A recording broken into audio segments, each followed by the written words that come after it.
9 महिन्यापूर्वी दुधाला जो 40 रुपये प्रति लिटर भाव दिला जात होता, तर तो आज 22-23 प्रति झालेला आहे. म्हणजे आज जर तुम्ही पाहिलं तर हा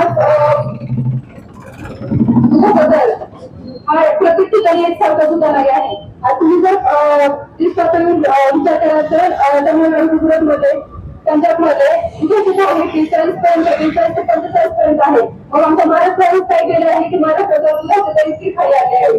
आज आपण विचार केला की पशुखाद्याचा महाग झालेला आहे. एक किलो पेंट जर घेतली तर 25 रुपये भाव 1 किलो पेंटचा आहे आणि दुधाचा भाव मात्र 26 रुपये आहे. म्हणजे किती प्रचंड मोठ्या प्रमाणात तफावत आहे. आणि आज शेतकरी अक्षरशः शेतीमालाला बाजार नसल्याने आणि व्यवसायाला सुद्धा व्यवस्थित मिळत नसल्याने शेतकरी प्रचंड मोठ्या प्रमाणात कर्जाचा विळख्यात अडकलेला आहे. म्हणजे शेतकऱ्याने जगायचं कसं हा प्रश्न